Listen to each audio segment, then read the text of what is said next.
তাহলে একটা শহীদ দিবস করছি, যাকে খুন করলেন আপনারা, তার ছবিতে ফুলমালা আমরা দেওয়ার জন্য এসেছি। এই অনুষ্ঠানটাকে সহ্য করতে পারছেন না, এটাকে ভাঙবার জন্য এখানে যারা আসলেন এই কমরেডের প্রতি শ্রদ্ধা জানাবার জন্যে, তাদের তাড়াবার জন্যে, ভিতর সন্ত্রস্ত করবার জন্য হুমকি দিলেন, এলাকা ছাড়ার হুমকি দিলেন। এটা কি আপনাদের শক্তির লক্ষণ?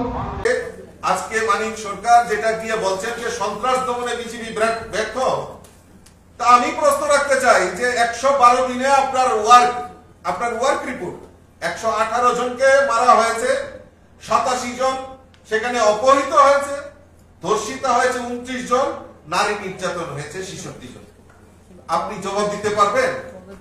তার আগে আরেকটু আসি, আমরা যদি দেখি যে আমাদের 93-তে যিনি প্রথম যখন আমাদের এই রাজ্যে কংগ্রেস জুট পিরিয়ডের পর, কংগ্রেসের আপনারা বলতে পারেন যে কংগ্রেসের কথা আসবো, 93-তে বামফ্রন্ট সরকার প্রতিষ্ঠার পর এই রাজ্যে সেই সময় দশরথ দেব মুখ্যমন্ত্রী ছিলেন।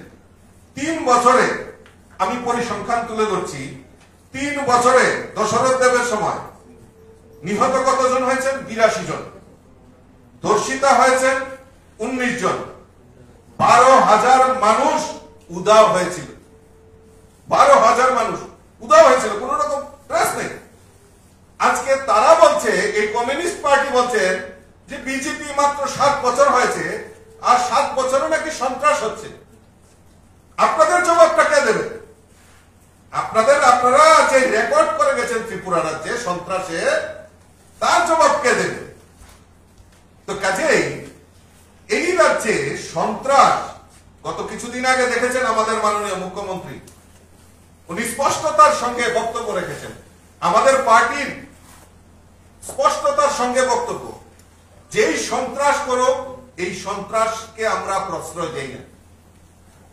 আমাদের সঙ্গে মাননীয় মুখ্যমন্ত্রী স্পষ্টতার সঙ্গে বলেছেন যে জিরো টলারেন্স নীতি নিয়ে আমাদের যারা অবৈধ কাজের সঙ্গে জড়িত, যারা এনডিএফপিএস মামলার সঙ্গে জড়িত, যেই হোক না কেন তাদেরকে রেহাই করা হবে না। সন্ত্রাসের সঙ্গে যারা জড়িত তাদেরকে সুযোগ্য শাস্তি, আমাদের সরকার সেখানে কোন রকম কম্প্রোমাইজ সেখানে করবে না। আজকে মানিক বাবু গিয়ে বড় বড় কথা বলছেন। আজকে টাক্কা তুলসীর এত বড় ঘটনা আমার এখনো মনে আছে। আপনারাই সেদিন আপনারা প্রেস কনফারেন্স আপনারা কভার করেছিলেন।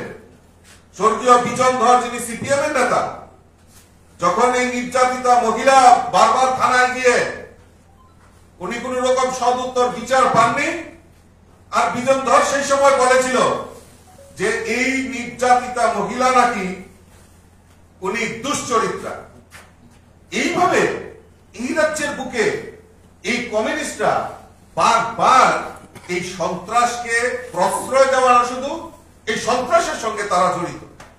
আজকে এই রাজ্যের বুকে শুক্রাম দেব বর্মা, যিনি আমাদের এসডিএম সদর ছিলেন, উনাকে নিহত হতে হয়েছে। মধুসূদন সাহা, প্রাক্তন বিধায়ক নয় বনমালীপুর, বিমল সিনহা, যিনি নেতা, সেখানে হত্যা হয়েছে, উনার হত্যা হয়েছে। দেবল দত্ত, শহরের প্রাণ কেন্দ্রে দেবল দেব, এই শহরের প্রাণ কেন্দ্রে মানে কংগ্রেস নেতা, উনাকে নিহত করা হয়েছে।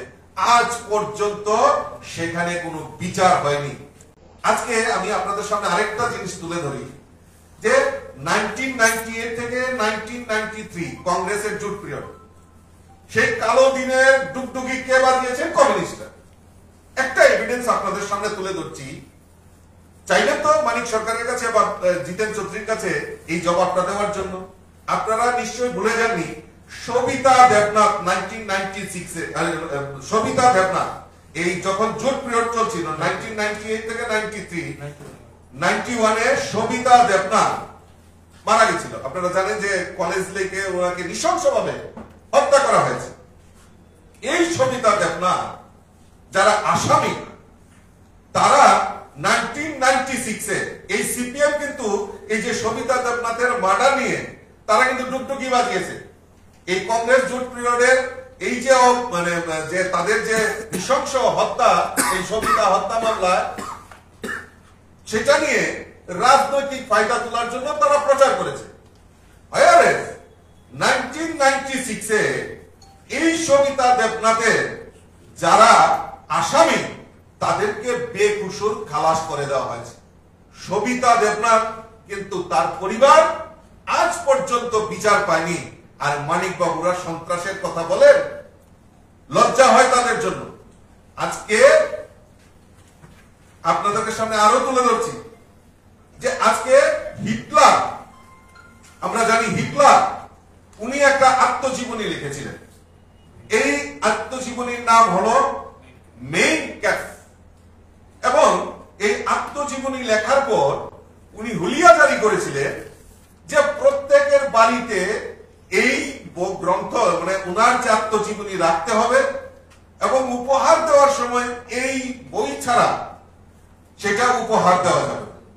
ঠিক তদ্রুপ আমাদের এই রাজ্যেও যিনি প্রাক্তন মুখ্যমন্ত্রী, উনিও একটা আত্মজীবনী লিখেছিলেন যার নাম দেওয়া হয়েছিল অতীত দিনের স্মৃতি।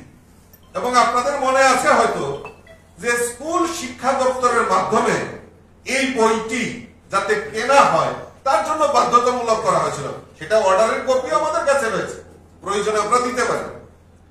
এইভাবে ডিক্টেটরশিপ চালানো এবং তারা যে মানুষকে বিভ্রান্ত করছেন তার জবাব দিক না আগে, এগুলি সন্ত্রাসের জবাব।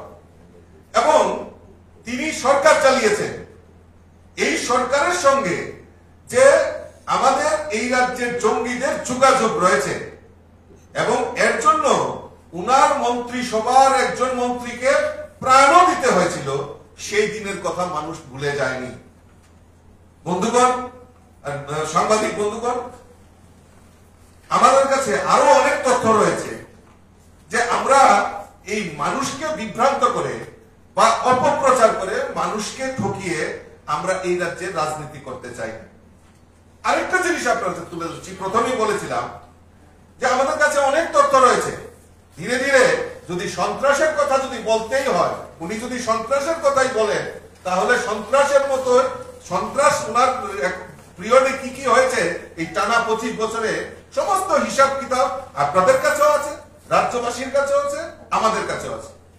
তাহলে একটা শহীদ দিবস করছি, যাকে খুন করলেন আপনারা, তার ছবিতে ফুলমালা আমরা দেওয়ার জন্য এসেছি। এই অনুষ্ঠানটাকে সহ্য করতে পারছেন না, এটাকে ভাঙবার জন্য এখানে যারা আসলেন এই কমরেডের প্রতি শ্রদ্ধা জানাবার জন্য, তাদের তাড়াবার জন্য, ভীত সন্ত্রস্ত করবার জন্য হুমকি দিলেন, এলাকা ছাড়ার হুমকি দিলেন। এটা কি আপনাদের শক্তির লক্ষণ? এটা আপনাদের দুর্বলতার লক্ষণ। যাদের হাতে বাদল শীল খুন হয়েছে, আমি যারা খুন করলেন তাদের তো বিচার হচ্ছে, বিচার হবে, আমরা বিশ্বাস করি। কোর্টে নিশ্চয়ই সঠিক বিচার হবে, প্রকৃত অপরাধীরা নিশ্চয়ই শাস্তি পাবে। কিন্তু যেটা আমি বলতে চাই, যারা এই খুনের কাজে সরাসরি যুক্ত হয়েছে তাদের মধ্যে একটা অংশ আমি নিশ্চিত তারা জেনে বুঝে এই কাণ্ড করেননি, তাদেরকে ব্যবহার করেছে তাদের নেতৃত্ব, এই অল্প ছোট্ট একটা অংশ তাদের স্বার্থ রক্ষা করার জন্য তারাও নিশ্চয়ই এখন উপলব্ধি করতে শুরু করেছে। তাই বিজেপি যারা করেন, আরএসএস যারা করেন, বিপ্লবতা যারা করেন, তাদের সাধারণ সমর্থক যারা, তারা আমাদের শত্রু না। তাদের নেতৃত্বকে জনগণ থেকে বিচ্ছিন্ন করে তাদের সঙ্গে যারা ভুলভাবে এখনো চলছেন, তাদের কাছে আবেদন করে তাদেরকে ভুল থেকে শিক্ষা দিয়ে তাদের বিরুদ্ধে প্রতিবাদ জানিয়ে আমরা যে লড়াই সংগ্রামটা করছি, যে সংগ্রামে তাদের সমস্যার সমাধানের কথা আছে। কারণ এই যে 7 বছর যাবৎ এদের পক্ষে দাঁড়িয়ে এই দুর্বৃত্তপনা করছেন, আপনারা ভোটের সময় কয়েকশো টাকা ছাড়া আর এরকম খুন খারাপির কর্মসূচি কার্যকরী করতে গিয়ে কিছু টাকা ছাড়া সারা বছর আপনাদের খবর কিন্তু এই বিজেপি, আরএসএস, তীব্রমথার নেতৃত্ব তারা কিন্তু নেওয়ার চেষ্টা করে না। কিসের তাগে যায় তাদেরকে আপনারা সমর্থন করছেন। তাই আপনাদের কাছে আমরা আবেদন করব, ভুল থেকে শিক্ষা নিন, জীবনের অভিজ্ঞতা থেকে বুঝবার চেষ্টা করুন, শত্রু মিত্র চিহ্নিত করবার চেষ্টা করুন, প্রকৃত শত্রুদেরকে জনগণ থেকে বিচ্ছিন্ন করুন, তাদের থেকে নিজেদের মুক্ত হতে সাহায্য করুন। প্রকৃত মিত্র যারা জনগণের মূল শত্রুর বিরুদ্ধে লড়াই করছে তাদের পাশে এসে দাঁড়ান, তাদের সাথে হাত মেলান এবং আপনার জীবনের সমস্যার সমাধানের জন্য এই লড়াইকে সামনের দিনে আরও ব্যাপক প্রসারিত করবার ক্ষেত্রে কার্যকরী ভূমিকা গ্রহণ করুন। এই আবেদন আপনাদের কাছে জানিয়ে বাদল শীলের স্মৃতির প্রতি আরেকবার আন্তরিক শ্রদ্ধা নিবেদন করে তার স্ত্রী, কন্যা, পিতা, মাতা তাদের প্রতি সমবেদনা জ্ঞাপন করে আমি আমার কথা বলা শেষ করছি।